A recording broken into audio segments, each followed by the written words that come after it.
Yo, Bakayalo, Kono Yalo, et oui, on se retrouve pour une petite review de Nier Automata épisode 4, et les amis, je surkiffe cet animé, c'est incroyable. Je sais pas comment ça se fait, même si ça bide, j'adore. Ça te met dans une super ambiance avec les machines qui... Oh là là. Mais avant de commencer la vidéo, instant auto promo, bien évidemment, mon manga Wolfius, disponible légalement et gratuitement sur Manga Draft. Je te mets le lien en description, comme ça tu pourras cliquer dessus et après tu pourras lire légalement et gratuitement mon manga Wolfius sur Manga Draft. Donc voilà, on va parler de Nier Automata épisode 4. Les amis, c'est incroyable.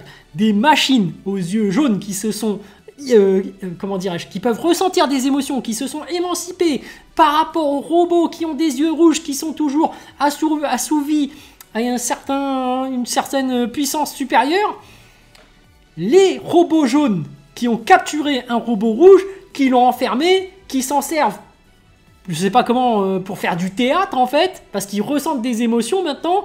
Et en fait, en ressentant des émotions, bah, y a une machine qui a été enfermée qui est rouge, qui souffre d'amour, et du coup ils s'en servent pour une pièce de théâtre. Et en fait, cette machine aux yeux rouges, qui semble être une sorte de reine, qui est devenue folle à cause de l'amour, parce qu'elle veut être belle, elle veut être perçue par son bien-aimé, et bien finalement elle en devient cinglée. Donc en fait, les robots peuvent s'émanciper et ressentir des émotions, et comme elles peuvent ressentir des émotions, et ben elles peuvent devenir folles comme les humains. Donc il y a aussi la maladie de l'amour qui existe chez les robots.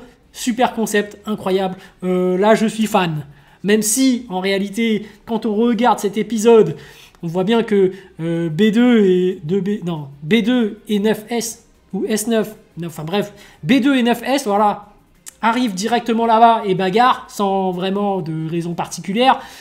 Tu vois que ça fait un peu jeu vidéo parce que Nier Automata est inspiré d'un jeu vidéo, mais derrière ce qu'on raconte, le fond est incroyable.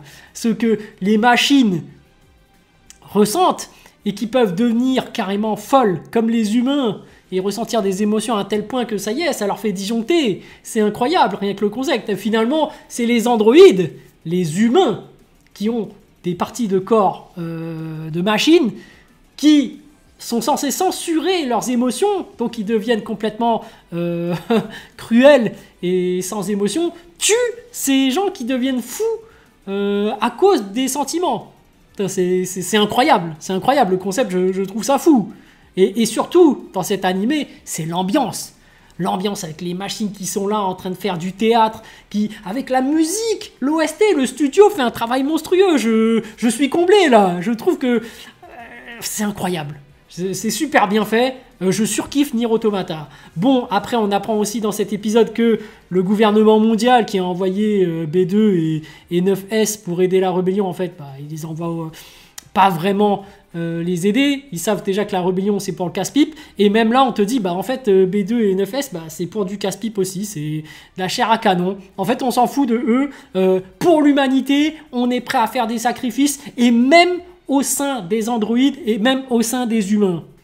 Et donc c'est intéressant parce que le conflit qu'il y a, c'est qu'en fait des extraterrestres ont envahi la Terre, du coup les humains se sont réfugiés sur la Lune, et de ce fait, les humains veulent récupérer leur planète. Sauf que à la base, les extraterrestres qui ont conquéri la Terre, eh ben c'est avec des machines. Et ces machines, en fait, est-ce que ce sont des extraterrestres ou pas? Mais du moins, comme ils étaient cruels, ils avaient pour objectif de détruire. Et ben au bout d'un moment, ils se sont émancipés à force de rester au quotidien avec des humains. Et là, ils commencent à ressentir des émotions. Et là, en fait, les humains sont carrément en train de vouloir détruire des robots qui sont capables de ressentir des émotions. Alors qu'il y a d'autres humains de la rébellion qui s'en rendent compte et qui se disent « Non, attends, maintenant qu'ils ont des consciences et de l'intelligence, on pourrait peut-être élaborer une stratégie de trêve. » Donc c'est intéressant aussi ce conflit. T'as des gens qui sont au final des racistes, qui disent on est raciste, on veut pas d'autres humains, on veut que des humains sur Terre, donc on va tout éradiquer. Et d'un autre côté, tu as des humains qui veulent la paix et vivre en harmonie avec les machines qui se sont émancipées. C'est très intéressant comme thème. Parce que finalement, est-ce que les humains qui étaient là avant, ceux du gouvernement mondial, ne seraient pas en train de devenir des machines sans cœur ? Et est-ce que les machines ne seraient pas en train de devenir des humains avec un cœur? Et c'est intéressant de voir comment ça va se découpiller par la suite, parce que moi je pense que la rébellion fait partie, bah, c'est vraiment les humains Donc eux, leur point fort, c'est les sentiments. Ils sont sur le terrain, donc ils ressentent vraiment les choses. Donc eux vont chercher à, j'espère, dont Psycho surtout, à élaborer une trêve et une alliance peut-être avec les machines. Alors qu'en haut, au sein du gouvernement mondial, eux, ils cherchent vraiment à tout détruire. Et même leur commandante, qui est un peu plus sur le terrain, qui ordonne à ses hommes d'aller sur le terrain, donc au final, elle les sacrifie. Elle a cette conscience de se dire « Merde, je suis en train d'envoyer au casse-pipe, en train de tuer mes propres hommes. » Bon, après, on sait pas trop pour B2 et 9S, est-ce que ce sont vraiment de vrais humains ou des intelligences artificielles? Parce que vu que on peut les réintégrer dans de nouveaux corps, moi, je me dis que c'est des intelligences artificielles, ou du moins si c'est des humains et qu'on a réussi à suspendre leur cerveau et à les réintégrer ailleurs, c'est plus vraiment des humains, quoi.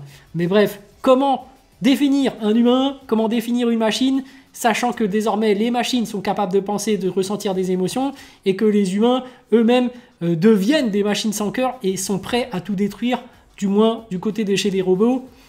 Bonne question. Ce qu'on constate aussi, et également, c'est que malheureusement, et ça arrive très souvent dans notre société actuelle, c'est que quand tu es sur le terrain, en train de travailler, en train de souffrir, là tu ressens les émotions, là tu es directement sur le terrain, là tu es directement en train d'essayer de comprendre les choses et de trouver, comment dirais-je, un équilibre parfait entre les différentes personnes du milieu. Alors que quand tu es en haut de la tour d'ivoire, que tu es le chef, tu ne sais pas ce qui se passe en bas, tu ne ressens pas les émotions en direct, et ben tu es prêt à faire des choix très radicaux, c'est-à-dire d'éradiquer des gens, alors que ces gens-là ont une vie, ont des émotions. Et est-ce que finalement, ceux qui sont dans leur tour d'ivoire, est-ce que ce ne serait pas eux qui manquent d'empathie et qui seraient des psychopathes finalement? Parce que c'est ça la définition de psychopathe, et même sociopathe, c'est ça le pire. C'est que peut-être que derrière leur tour d'ivoire, ils sont conscients de ce que les gens ressentent, mais ils n'hésitent pas à les sacrifier. Tous, quoi, qu'importe le camp qu'ils sont. Hein. Parce que même leurs propres hommes, ils sont prêts à les sacrifier. Débat très intéressant, non seulement de la part du gouvernement mondial, de chez les humains, mais également chez les machines. Moi, j'adore quand ils s'émancipent et qu'au final, même eux, parfois, peuvent perdre la boule et devenir fous à cause de l'amour. Finalement, le sentiment le plus fort de chez les humains.